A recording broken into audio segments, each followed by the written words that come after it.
오늘 이 밤에 하나님께서 우리에게 주신 말씀은 마태복음 26장 47절부터 56절까지 말씀입니다. 교독하도록 하겠습니다. 말씀하실 때에 12 중에 하나인 유다가 왔는데 대제사장들과 백성의 장로들에게서 파송된 큰 무리가 칼과 뭉치를 가지고 그와 함께 하였더라.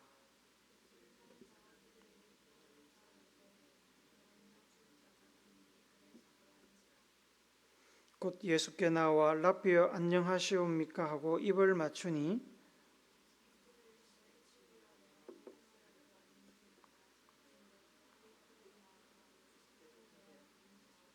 예수와 함께 있던 자 중에 하나가 손을 펴 칼을 빼어 대제사장의 종을 쳐 그 귀를 떨어뜨리니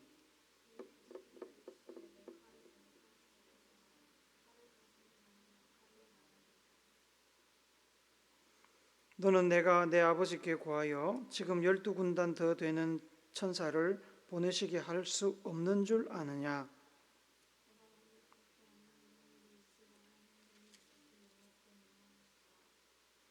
그때에 예수께서 무리에게 말씀하시되 너희가 강도를 잡는 것 같이 칼과 뭉치를 가지고 나를 잡으러 나왔느냐? 내가 날마다 성전에 앉아 가르쳤으되 너희가 나를 잡지 아니하였도다.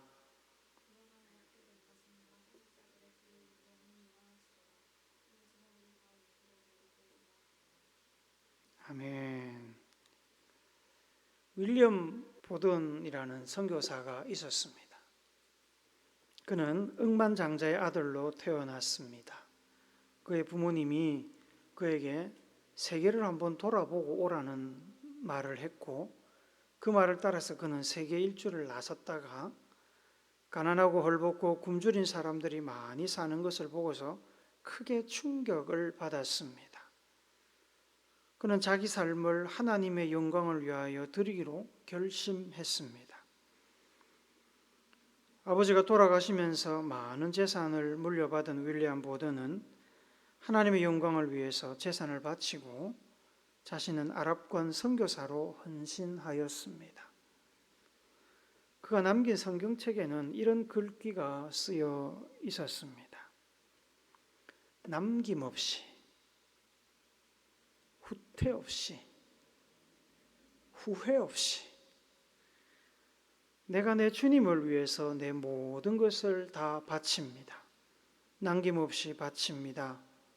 내가 뒤로 물러가지 않겠습니다.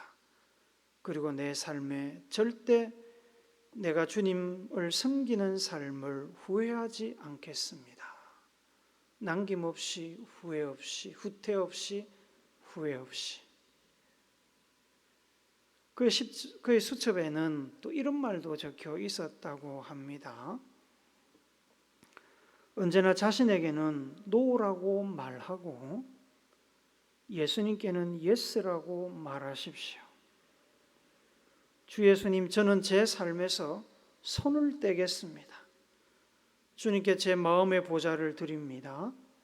주님의 뜻대로 저를 변화시키시고 깨끗게 하시고 사용하여 주옵소서. 그런데 이 윌리엄 보든은 이스라엘 지역 선교를 위해서 아랍어를 배우려고 이집트 카이로로 들어갔다가 그곳에서 그만 척수막염을 앓게 되었습니다. 고열로 실험하던 그는 한 달 만에 세상을 떠났습니다. 그때 나이가 25세였습니다. 그렇게 그는 아무런 열매도 없이 일찍 세상을 떠난 듯 했지만 그의 삶은 결코 낭비되거나 의미 없는 인생이 아니었습니다. 그는 누구보다도 많은 물질을 하나님께 드렸고 그의 젊음, 미래, 삶 전체를 하나님께 드렸습니다. 60년, 100년을 살아도 삶 전체를 드리지 못하는 사람, 이 윌리엄 보든보다 하나님 앞에 드리지 못하는 사람이 얼마나 많습니까? 그는 짧게 살았지만 모든 것을 하나님께 드렸습니다. 그는 하나님 앞에서 그의 결단대로 믿음대로 살다가 믿음 안에서 죽었습니다. 그것으로 충분했습니다. 하나님은 그의 순교의 씨앗을 통해 일하셨습니다. 그의 헌신과 열정을 이어받은 수많은 선교사들이 그의 뒤를 따라 선교에 헌신했고 열매를 맺었습니다. 최후의 만찬과 세족식 이후에 예수님께서는 자기가 체포될 것을 그리고 죽을 것을 아시고 겟셋마네 언덕 어딘가에서 간절히 기도하셨습니다. 처음에는 두려움에 휩싸여 죽음의 잔을 피할 길을 구했습니다.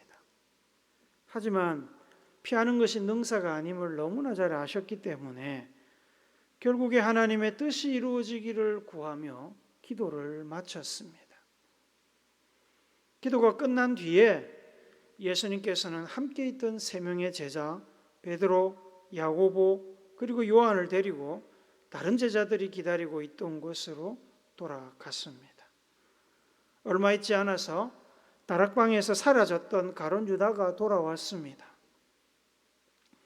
머리가 비상했던 가룟 유다는 예수님께서 겟셋마네 언덕에 와 있을 것을 알고 있었습니다. 제자들은 아무것도 모른 채 어딘가 갔다 온 가룟 유다를 반겼을 것입니다. 가룟 유다는 곧장 예수님께 가서 입맞춤으로 인사했습니다. 어색한 인사였습니다. 식사를 마칠 즈음에 나가서 겨우 2-3시간 뒤에 다시 만난 것인데 마치 오랜 시간 보지 못한 사람처럼 혹은 아주 중요한 과업을 수행하고 돌아온 사람처럼 가룟 유다는 예수님을 안고 입맞춤을 했습니다. 예수님은 그 입맞춤의 의미를 잘 알고 계셨습니다. 그 입맞춤은 작별을 구하는 마지막 인사였습니다. 인사를 하고 난 뒤에 곧바로 어둠 속에 숨어있던 군인들이 달려들어서 예수님을 체포했습니다. 그들은 대제사장과 장로들이 보냈는데 무장을 하고 있었습니다. 무방비 상태로 있다가 갑자기 군인들이 달려들어서 예수님을 체포하자 제자들은 두려움에 오왕좌왕 머뭇거리며 얼어붙고 말았습니다. 그때 유일하게 한 제자만이 민첩하게 자기 품에 있던 칼을 꺼내 들고 경비병들을 향해 달려들었습니다. 마태복음은 그 이름을 밝히지 않지만 다른 복음서에 참조하면 그는 베드로였습니다. 베드로는 경비병 한 사람을 공격해서 그의 귀를 잘라버렸습니다. 베드로에게 공격당한 경비병은 비명을 지르며 쓰러졌겠지요. 예수님께서는 급히 베드로를 저지하셨습니다. 내 칼을 도로 칼집에 꽂으라. 칼을 가지는 자는 다 칼로 망하느니라. 칼이 해결책이 될 수 없다고 말씀하시는 겁니다. 베드로의 칼에 귀가 잘려나간 경비병은 말고라는 사람이었습니다. 예수님께서는 쓰러져 신음하고 있던 말고의 귀를 잡고 회복시켜 주셨습니다. 말고를 회복시키신 예수님께서는 경비병을 향해서 책망하셨습니다. 정확하게는 경비병에게 하신 말씀이 아니라 경비병을 그 어두운 밤에 몰래 보내서 예수님을 체포하게 한 대제사장들과 장로들에게 하신 말씀이었습니다.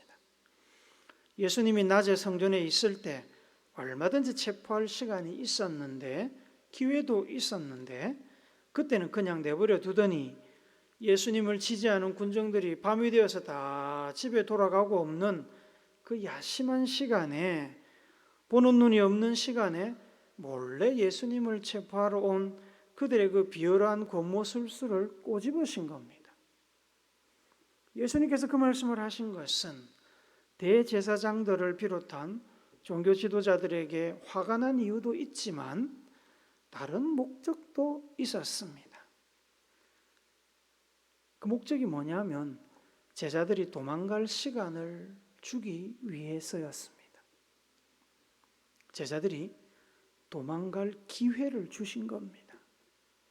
베드로가 칼을 꺼내 경비병 말고를 치기 전에 예수님께서 경비병들에게 이렇게 요구하셨습니다. 요한복음 18장 8절입니다. 같이 읽읍시다. 시작.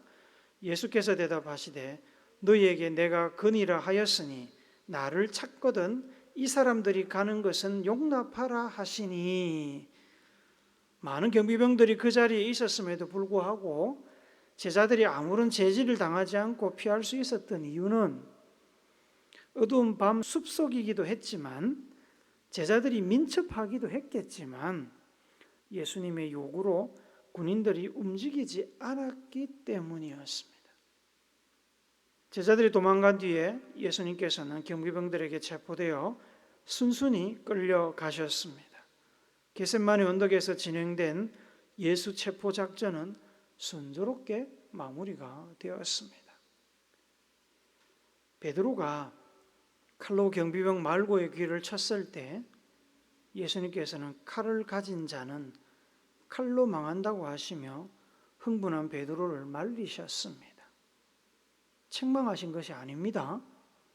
다른 제자들은 모두 두려움 속에서 무엇을 해야 할지 몰라 머뭇거리고 있을 때 그나마 베드로만이 상황을 신속하게 파악하고 자기 목숨을 아끼지 않고 스승 예수를 보호하기 위해 싸우고자 했던 겁니다. 예수님이 베드로의 그 마음을 왜 모르시겠습니까? 그러나 그 상황이 일이 되어 가고 있는 방향이 칼을 들고 싸워야 하는 상황이 아니었습니다.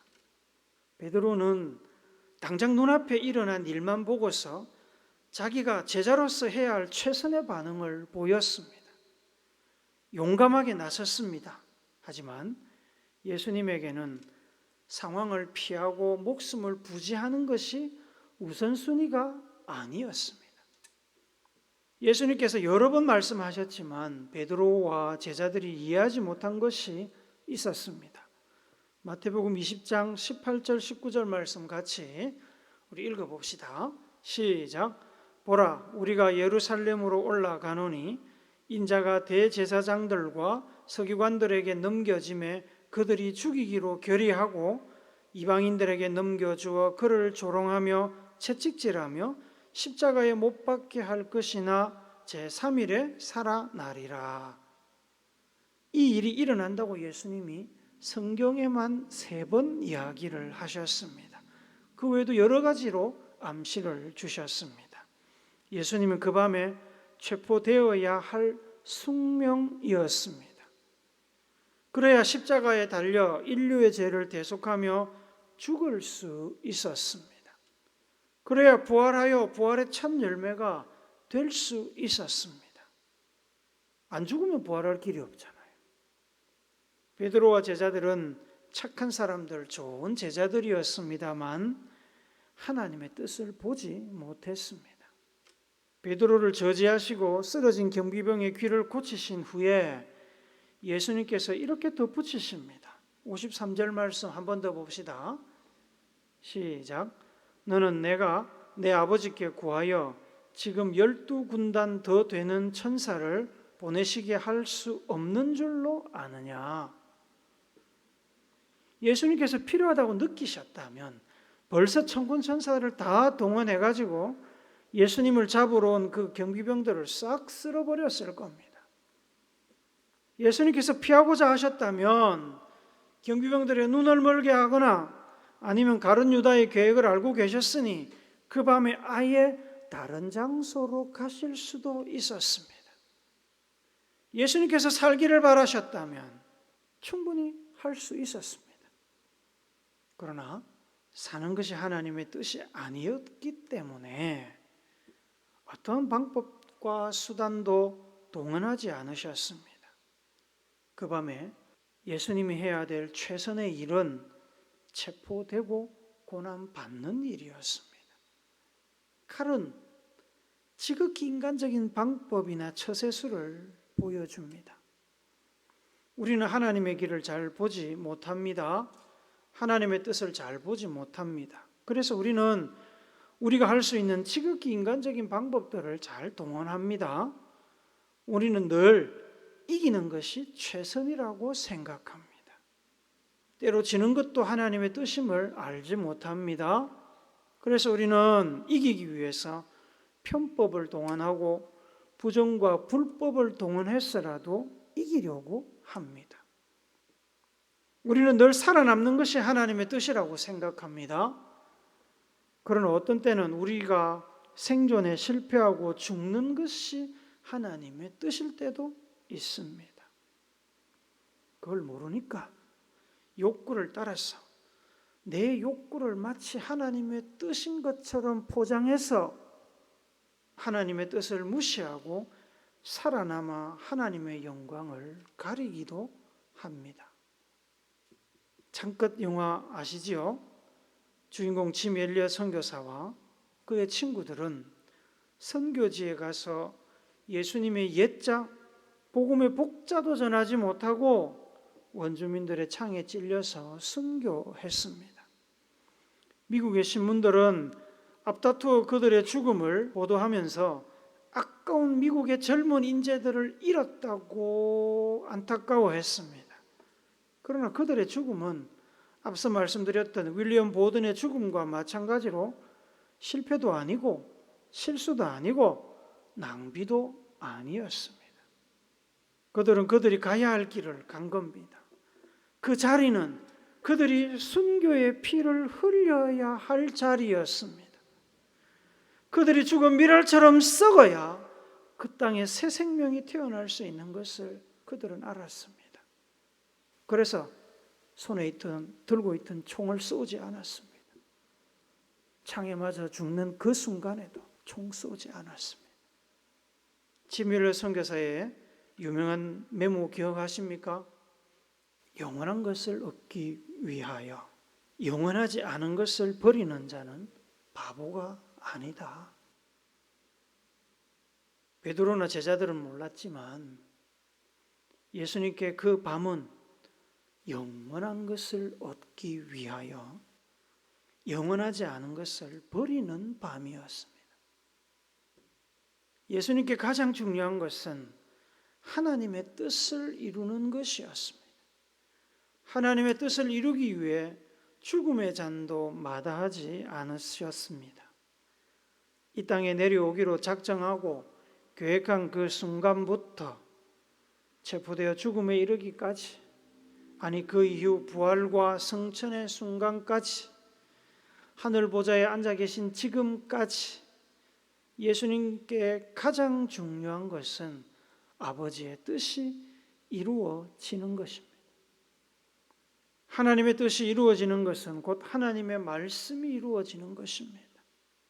예수님께서는 체포되기 전에 대제사장들과 장로들의 군인들, 곧 경비병들을 책망하시면서 이렇게 말씀을 마무리하셨습니다. 56절 상반절 한번 읽어봅시다. 시작. 그러나 이렇게 된 것은 다 선지자들의 글을 이루려 함이니라 하시더라.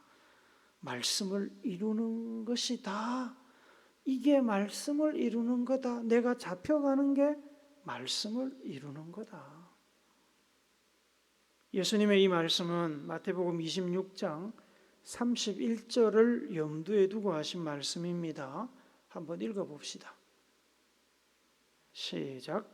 그때에 예수께서 제자들에게 이르시되 오늘 밤에 너희가 다 나를 버리리라. 기록된 바 내가 목자를 치리니 양의 떼가 흩어지리라 하였느니라.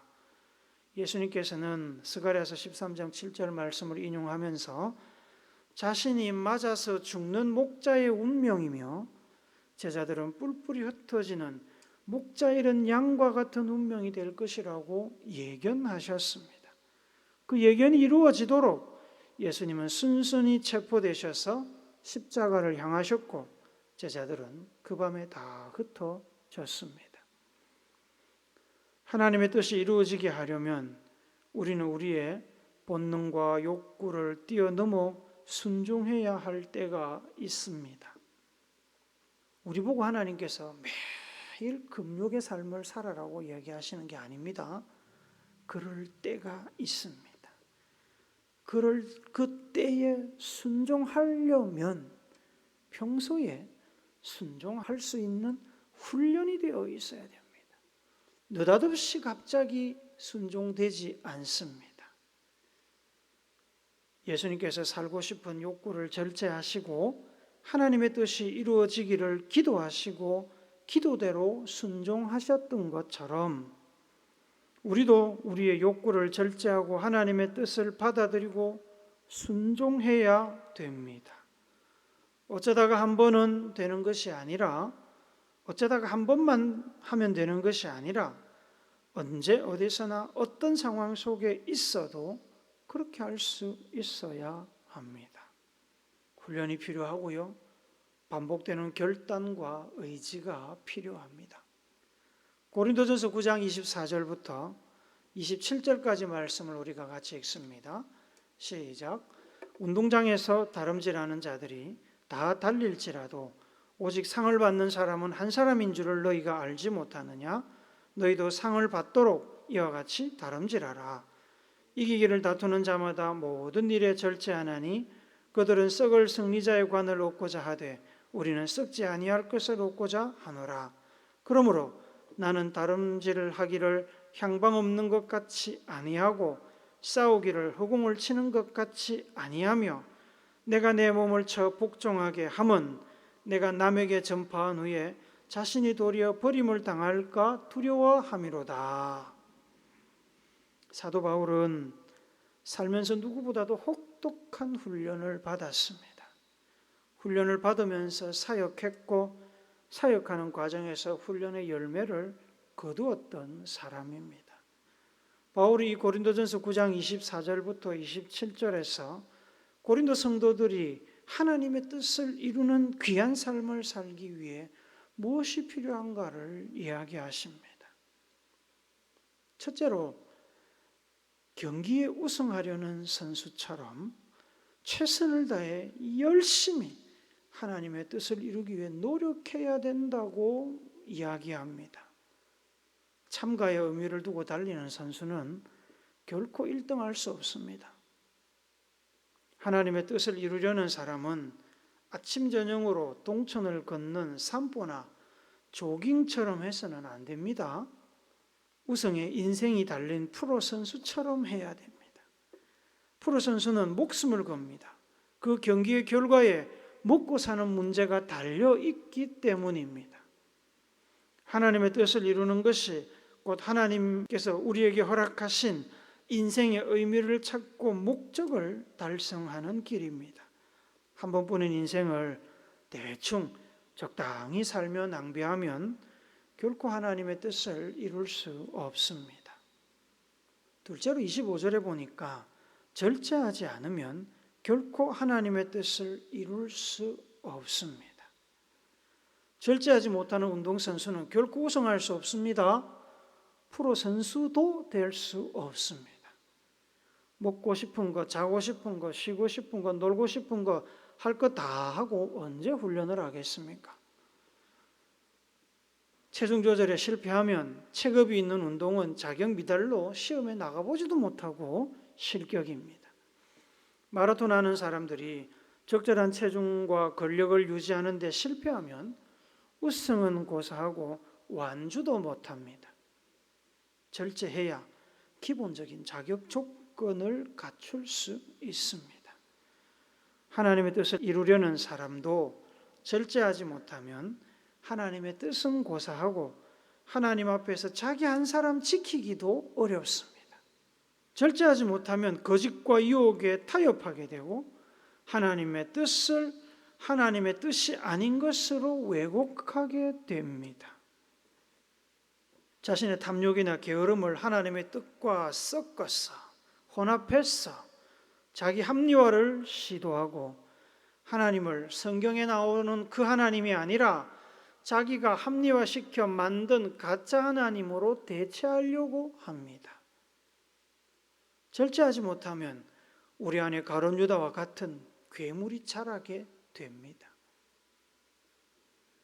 셋째로 25절, 26절을 보시면 바르고 분명한 목표를 세우고 바른 방향으로 달려가지 못하면 잘못된 열매를 거두게 됩니다. 분명한 목표를 세우지 못하면 방향을 상실해서 세월만 낭비합니다. 도로를 역주행하면서 열심히 악셀을 밟거나 도로에서 벗어나서 산과 바다로 달려가면 어떻게 되겠습니까?